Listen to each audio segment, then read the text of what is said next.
በመጨረሻም እንግዲህ እውነት እስከሚመስል ድረስ ከዚህ ድራማ ሰንዬ በመታገቷ በጣም እውነት እስከሚመስል ድረስ በጣም አዝኜ ነበር። ግን ሰንዬ እንግዲህ ያው ድራማ እንደሆነ መሆኑን እያወቁ ግን በጣም የእውነት አዝኜ ነበረ።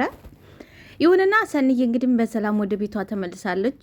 ጆከርዬም በጣም በቃ አስተዋይና በጣም ያኔ ጓደኛውን ቢጎዳው በጣም እንትን የሚል ነው። ለማንኛውም ሰንዬ በሰላም መመለሷ ደስ ብሎኛል።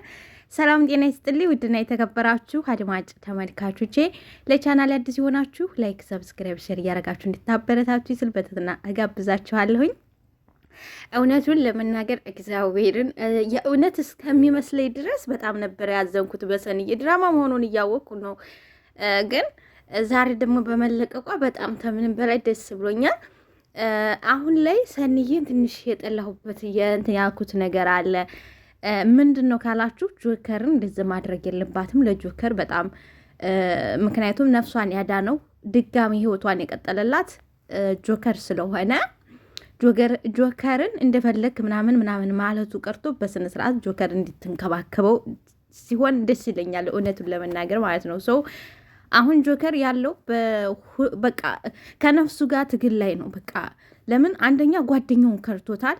ጓደኛው ደግሞ ጥሩ ነገር ሳያደርግ ሲያየው ይችንም ልጅ ደግሞ ስም ብሎ ሲሞት መመልከት አልቻለም። አሁን ጆከር በቃ በጣም የሚያሳዝንና አስከፊ ሁኔታ ላይ ነው ያለው። ስለዚህ በዚህ ሰዓት ደግሞ እሷ ከጎኑ ልኮን ግድ ይላታል።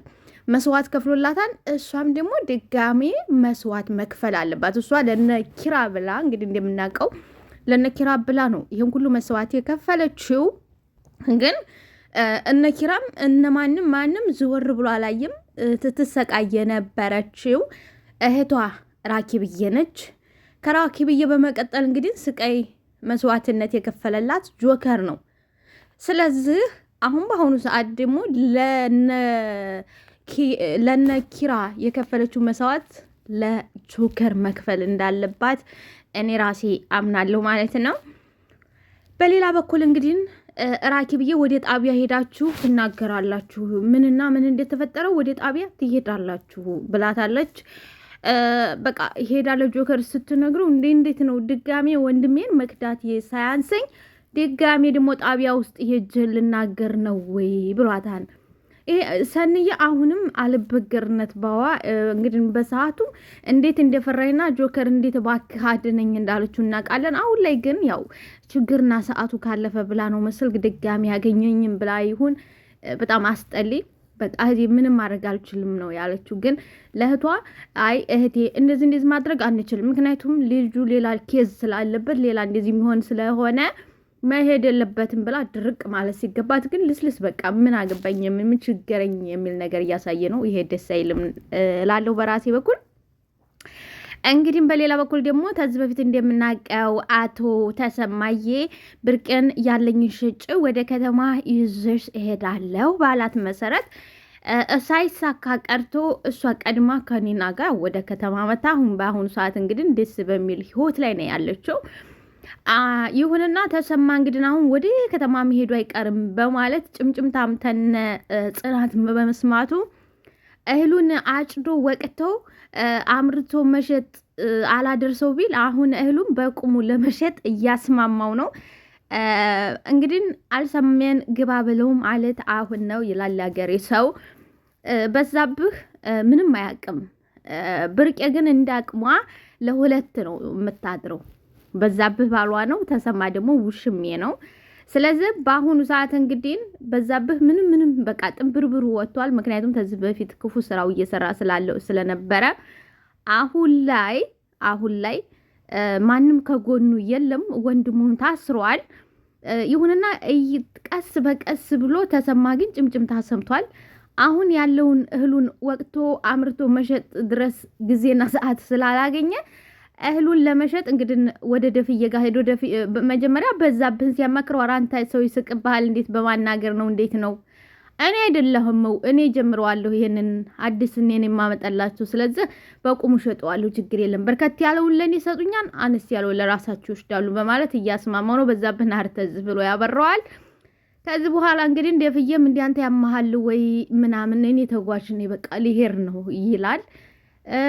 ከዚህ በኋላ ቆይ ላስብበት ነው ያለው። እንግዲህ ደፍዬ ላስብበት ብሎ ይለዋል። እሺ አስብበት ይላል። በሌላ በኩል እንግዲህ ጊዜ ለኩሉ ይላል ያገሬ ሰው። ጊዜ ለኩሉ ለሁሉም ጊዜና ሰዓት አለው። አንድ ሰው ኃይለኛና ጉልበተኛ ሰው ሳይሆን ጊዜ ነው።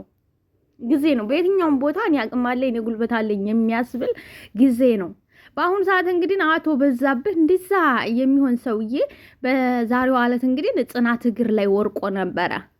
ጽናት እግር ላይ ተንበርክኮ የጽናትን እባክሽ ሚስቴ ያለችበትን ንገሪኝ በማለት ጽናትዬ እግር ላይ ተንበርክኮ ነበረ።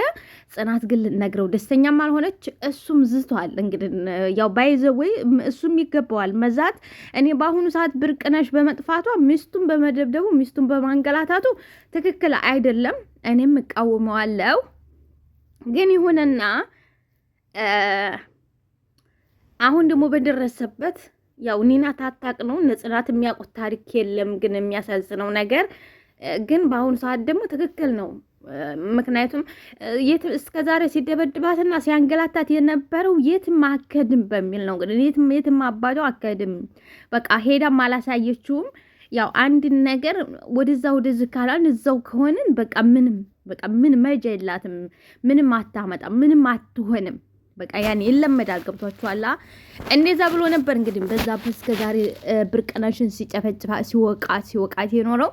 ዛሬ ላይ እንግዲህ ያ ሁሉ ነገር አበቃቅቶ ብርቅነሽ በመጨረሻው ሰዓት ነፃ ወጣለች። አንዱን መስዋዕት ሲያስከፍል አንዱን ደግሞ ነፃ ያወጣል። እንግዲህ በአሁኑ ሰዓት ብርቅነሽ ነፃ ወጣለች። በዛብህም እንግዲህ እየተንገላታ ነው። አይዞህ የሚል የለም፣ ውሃ የሚያጠጣው የለም፣ ቡና የሚያቀምሰው የለም። ሁሉም ጥላቱ ነው። በደህና ጊዜ ወዳጅ አላፈራም። በደህናው ሰዓት ጥላት ስላፈራ ዛሬ ላይ እንግዲህ አይዞህ በቃ የትም አትሄድም፣ አይዞህ እናፋልግሃለን፣ በዚህ ገብታለች በዚህ ወጥታለች የሚል ማንም ሰው የለም ማለት ነው።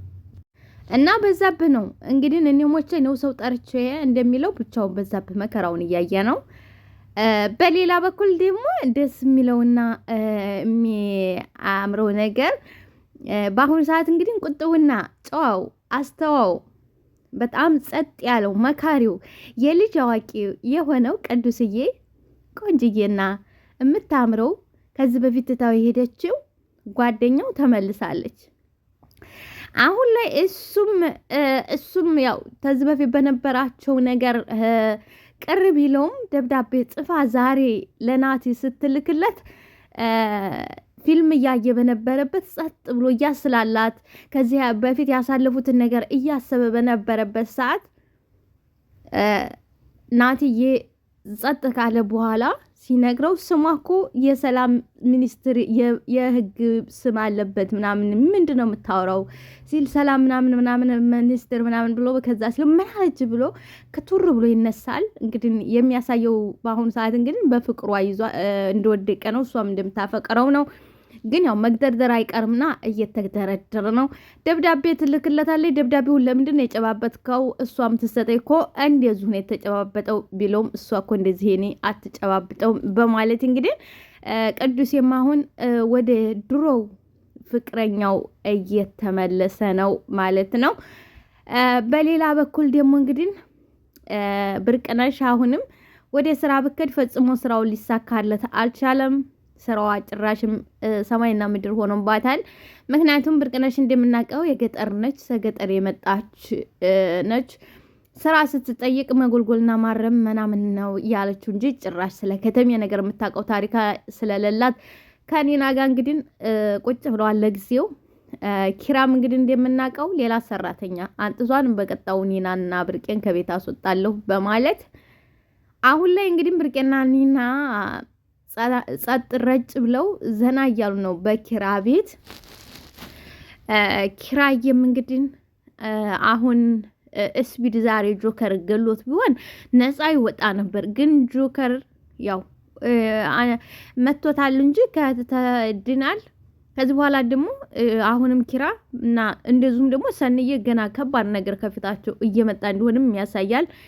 ይሁንና ዛሬ እንግዲህ ባደረገው በስፒድ መመታትና በስፒድ ኪራ ጀመረው። ስፒድ ደግሞ ጆከርዬ ደግሞ ያው ጨረሰው እንዳንል ቀርቶታል። አልጨረሰውም ግን ከማንም ከምንም በላይ ደስ ያለኝ ነገር ደግሜ የመላችሁ ነገር ሰንዬ ተለቃ ወደ ቤቷ በሰላም መንጣቷ በጣም ነው ደስ ያለኝ።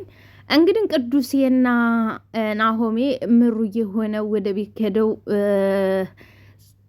ሰንዬን እየጠየቋት ነበር። ምን ፈልገው ነው ምንድን ነው ምናምን ብትልም ሰንዬ ግን ልትናገር ፈቃደኛ አይደለችም። ይሁንና ግን የስፒድ ማንነት ሰኒ መናገሯ በፊት የስፒድ ማንነት ያው ቀድሞ ወጥቷል። ኪራ አውቋል። ከዛ ሲቀጥል ደግሞ ኒናይም እውነቱን ነግረዋለች። ከዚህ በኋላ ለእያንዳንዱ ነገር እንግዲህ ስፒድ ተፈላጊ ነው የሚሆነው። እንደውም በሌላ በኩል ደግሞ ጆከርም እንደሚያስፈራው ነው። ሰንዬ እንግዲህ ገንዘብ ፈልገው ነው ምናምን ስትል ናሆሚ ይሄ ሁሉ ቤት ውስጥ እቃ ኖሮ ይሄ ሁሉ ነገር ኖሮ እንዴት አንቺን ይዘው ሄዱ? ገንዘብ ፈልገው ከመጡ ለምን አንቺን ሳይሆን ቤት ውስጥ ያለውን እቃ መልሰው ይዘው ለምን አልሄዱም ሲላት አይ በቃ የፈለጉኝ እነሱን የንታገቱ በኋላ ገንዘብ ሊቀበሉ ነበር አይደል? እንደዛ ከሆነ ለምንም ሰው ጋር እንደውለው እኛ ጋር ደውለው ገንዘብን አልጠየቁም። እኔ ገንዘብ የለኝም ብዬ ግግም አልኳቸው። ሰውም የለኝ ማቀው የለኝም ብዬ ግግምኮባቸው ነው የምትለው። እንግዲህ ሰንዬ በዛም አለ በዝም በሰላም ማውጣቷ በጣም ደስ ብሎኛል። ግን ተወጣይ በኋላ ግን ጆከር ላይ ደግሞ ጆከር የሰንዬን ጭንቀት እየተጨነቀ ያለው እንግዲህ ነፍስያው ከነፍስያው ጋር ትግል ላይ ነው። በቃ አንደኛው ጓደኛው ነው፣ የብዙ ጊዜ ጓደኛው ነው። ስራው ደግሞ ግን አላማረውም። በቃ ይችል ደግሞ ሲገላት ዝም ብሎ መመልከት አልቻለም። ምክንያቱም ሰንዬ አስጨንቋል ጆከርን። ጆከር መልካምና ደግ ልጅ ስለሆነ ያው ፊቱን ተፊቱ ፍትፍቱ እንደሚባለው ጆከር ፊቱ ነው። በቃ አኳኋኑን አይታ ግን ውሸቷን እንትን ትለዋለች እንጂ ሰንዬ ጆከርን በጣም ነው ያስጨነቀችው። በጣም አዝናበታለች። አንተነህ ነፍሴን የምታድነው፣ ነፍሴን እንዴት ዝም ትለኛለህ ወይ? ትሞት ዝም ትለኛለህ ወይ? እህት ህዝብ እኮን እያለች ስትለው እባክሽ ሰንዬ ዝም በይኝ፣ እባክሽ ዝም በይኝ እያለ ሲታገል ነበር። በመጨረሻውም በቃ ሂድ አንተ ብሎት ነው እንግዲህ አንተ ሂድና ተዝናና፣ ገንዘቡ ተታገኘው በኋላ ከፍልሃለሁ፣ ሰጥሃለሁ። ለዚህ ስራ አንተ አታስፈልገኝም፣ ምክንያቱም ጨካኝ አይደለህም። ይሄን ስራ ካንተ ጋር መስራት አልችልም ነው ያለው። እንግዲህ ስፒድ በዚህ እንግዲህ ያወቀውና የነቃው ጆከር ያው ሲከተለው ነበረ። ማንም የለም ማንም አላየኝም በማለት ሲከተለው የነበረው ጆከር በመጨረሻው ያው ማንጅራቱን መጥቶ ሰንዬን አስለቀቀ። አሁን ሰንዬ ለነኪራ እንደከፈለችው መስዋዕትነት ዛሬ ጆከርም ለሰንዬ ከፍሏል። ሰንዬ በደንብ መንከባከብና ከማንም ከምንም በላይ መንከባከብ ያለባት ጆከርዬን ነው። በቃ ጆከርን እንጃ ለጆከር ቃላት የለኝም።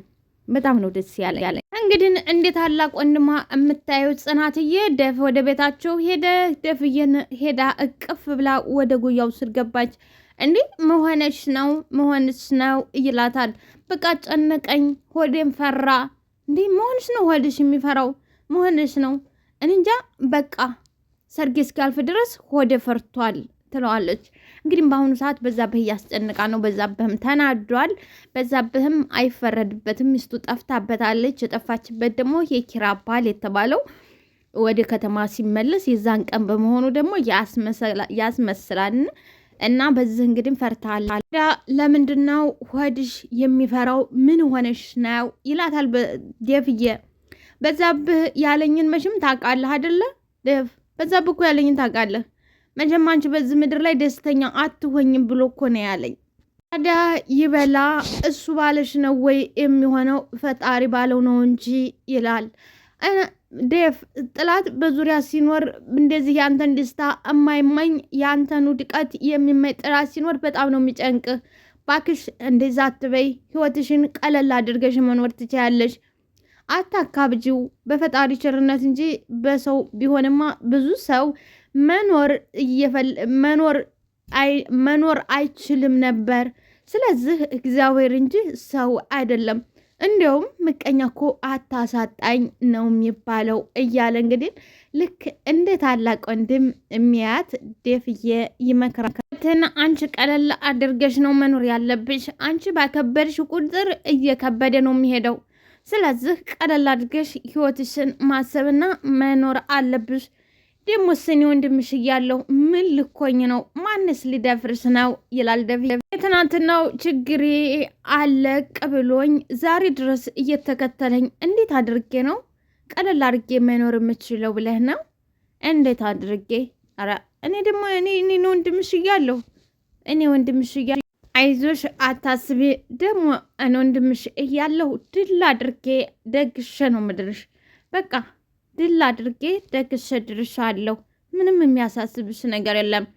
ምንም የሚጎል የለም። በቃ ድል አድርጌ ምንም ሳይጎልብሽና ምንም ሳይሆን በሰላም እድርሻለሁ። አንቺ ብቻ የሞራል ዝግጅት አድርጊ፣ ተዘጋጂ።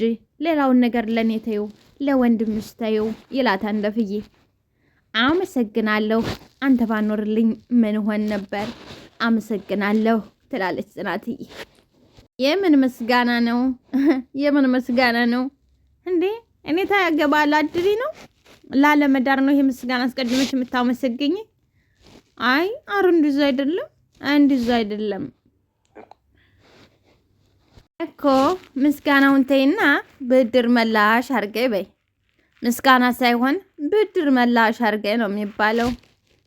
አዎ እሺ፣ ብድር መላሽ አድርገኝ፣ ብድርህን በአለም መልስ ያድርገኝ። እሺ ይትላለች ደፍዬም። አዎ እንደዛ ነው የሚባለው እንጂ ምስጋና አይደለም። በቃ የሚባለው እንደዛ ነው። ስለዚህ ምንም የሚያጨናንቅሽም ሆነ የሚያሳስብሽ ነገር የለም። ከፈጣሪ በታች እኔ ወንድምሽ አለሁልሽ፣ ጋሽም አሉልሽ። ኢድን ጆከርን በጣም ያሳሰበው የጓደኛው የስዊድ ነገር ወርቆ ሞቶ አውሬ በለዋል ወይንም ደግሞ ያልዳን እንደሆነ በቃ ነው የተመለሸ ሄጄ እሱ እንዳደረገ ያድርገኝ የሚለው ነው። ምክንያቱም በጣም የሚወደውና የሚያከብረው ስለሆነ ማለት ነው። እንግዲህ ተለቀው ሰንዬንን ጆከርን ይዛው ተመጣች በኋላ ያድራሉ። ከዛ በኋላ ጧት ተነስታ ተነስ ነግቷል እኮ እስካሁን ተኝተሃል፣ ተነሳ። በመጨረሻው የት ነው ያለ ነው በማለት ጆከርም ይነሳል። ከዛ በኋላ ነው እንግዲህ በል ተነስ፣ አሁን ሰው ሳይመጣና እህቴ ጥያቄ ሳታበዛብህ መሄድ አለብህ። አስባችሁታል? ሰንዬ ከአድል እኮ ነው። ከዚህ በኋላ እንዴ ያምሻል እንዴ? ወዴት ነው የሚሄዳው እንዴ? ወደምከድበት ነዋ። እንግዲህ ለሷ ብሎ መስዋዕት እንዲጸጸት ነው ያደረገችው። እኔ በሰንዬ ዛሬ በጣም ነው ያናደደች። እንደገና እንዴት ነው ወደ ጓደኞች ሄድ? እንዴት ነው የምሄደው? ምክንያቱም ማታ አልሄድኩም፣ ስለዚህ ጠረጥሩኛል። ወዴት ነው የምሄደው ነው ያላት። እሺ እና አዳም ልታደርግ ነው? እሺ አጣርቼ እሄዳለሁ። ቶሎ ብለህ አጣራና እንድትሄድ ግን ይኸውልሽ ሰኒ፣ ለማንም ትንፍሽ እንዳትይ፣ አሳልፈሽ እንዳትሰጭኝ። ስለ ስዊድም ለማንም ትንፍሻ እንዳትይ፣ እኔንም አሳልፈሽ እንዳትሰጭኝ ይላታል። አይ አለ ስለሱ አታስብ፣ እኔ ስለሱ አታስብ፣ ቃልን የምጠብቅ ልጅ ነኝ። እሱም ትንፍሽ እንዳትይ ስላ ግዴታ እስካልሆነብህ ድረስ ምንም አልልም። ትንፍሽም አልል ግዴታ ካልሆነ። ግዴታ ከሆነ ግን እንዴ ምን እያልሽ? እኔ እኮ ብቀጣ አንቺን አምኜሽ ነው፣ ግን እሱ እንዲቀጣ አልፈልግም። እኔ ብቀጣ አንቺን አምኜሽ ነው። ስለዚህ እኔ ግን እሱ እንዲቀጣ አልፈልግም ይላታል። ግን ያላወቀውና ያልገባው ነገር እሷም ያላወቀችው ስፒድ ከኪራ ጋር ነገሩ ተዋውቆ አውቆት መደባደባቸውን መጣላታቸውን ሁለቱም ይሄን ነገር አያውቁም። ቢቀጣ እኮ አንተን ስላመነ አንተን ሳይሆን መጥፎ ስራ ስለሰራ ነው ትለዋለች። ግን እዚህ ጋር ማወቅ ያለባት አንቺ ልጅ በአንድ ጀንበር አትለዋወጪ። እዛ ጭንቀት ላይ ሆነሽ ያልሽውን ነገር አትርሺው፣ አስታውሺው። ሰምተሻል? እንግዲህ ጆከርዬ በጣም ተጸጽቷል። እኔ ምን አገፋፍቶኝና ምን እንደነካሁኝ አላቅም። ብቻ ወንድሜን እኮ የከዳሁት በቃ እና እኔስ አሁንም እኔስ ትለዋለች። ስለሱ ስሜት፣ ስለሱ ጸጸት፣ ስለሱ ልትረዳው አልቻለችም። እሱ ይሄን ለሷ መስዋዕትነት ሲከፍላት አሁን ሲከፍልላት ጧት ተነስታ ናውጣ ማለት ሳይሆን አንድ ክፍል ቤት ውስጥ አስቀምጣ ነገሮች ውስጥ ይረጋጉ ምንና ምን ላይ እስከሚደርስ በቃ ነገሮች በደንብ በስነ ስርዓቱ ተጣርተው እውነተኛው ሀቅ ላይ እስኪደርሱ ድረስ ጆከርን መንከባከብና መንከባከብ አንድና አንድ የግዴታም ውዴታዋም እንደዚሁም ደግሞ የነፍሷ ባለውለታ ነው። ዛሬ ጆከር ባያድና ኖሮ እስቢድ ጨርሷት ነበረ። እና እኔ ውስጤ አንቺ ትክክል ትሆኛለሽ፣ ለራስሽ ትክክል ነው የምኮኘው፣ ግን እኔ ውስጥ ያለው ጸጸት ወንድሜን የከዳሁት አብሮ አደጌን ወንድሜን የከዳሁት። እንግዲህ በመጨረሻው ብርቅነሽ ስልኩን ለተሰማ ተበዛብህ ተሰማ በለጠ ውሽሜ ደስ ይላል ያለው የሀገሬ ሰው በመጨረሻ ብርቅነሽ ለተሰማ ነው የደወለችለት። ተሰማ እንግዲህ እህሉን በቁሙ ሸጦ እጠፋለሁ እጓዛለሁ ያለው ወዶ አይደለም። ብርቅነሽ ስልኩ ደውላለት ነው። እና ብርቄ ደህና ነሽ ወይ? ደህና ነሽ ወይ ብርቅነሽ? እንደት ነሽ? አዎ ደህና ነኝ ተሰማዬ። ኧረ ተሰማዬ አለም ነው እኮ አለም ነው። ወሆይ በቃ እንደዚህ ተወንማ እህሉን በቁሙ ሸጦ እመጣለሁ። ግን ቆይ እንደው ልትሄጂ ስትይ ሊሄድ ነው አትይኝም ነበረ? ሊሄድ ነው አትይኝም ነበር ወይ እንዴ? ብዬሽ ነበር እኮ ተስዬ ብዬሽ ነበር ተስዬ። እንደዚህ በፍጥነት መወሰንሽና እንደዚህ ቆርጠሽ መሄድሽን እኔ መቻወቅ ይላታል። እሷ ደግሞ ነፍሴን ለማዳን ስለሆነ ምንም ጨርቄን ማጌን ማለት አልፈለኩም። ምክንያቱም ነፍሴ ነች። ነፍሴን ለማዳን ምንም ነገር ማድረግ ስለማልችል በፍጥነት መውጣትና መሄድ እንዳለብኝ ወሰንኩኝ። ከዛም ወጣሁ ትለዋለች። ምንም ሆንም ምንም ግን ልክ አላደረግሽም። ሀይ ተስዬ እኔም እኮ ወድጄ አይደለም ግድ ሆኖብኝ ነው፣ ጨንቆብኝ ነው፣ ሰማይ ምድሩ ተደፍቶብኝ እንጂ ወድጄ እንዳይመስልህ። ያው ያልተያዘ ሰው ግልክል ያውቃ። እናንተ መፍረድ ትችላለህ። ላይክ፣ ሰብስክራይብ፣ ሼር አድርጉልኝ። አመሰግናለሁ።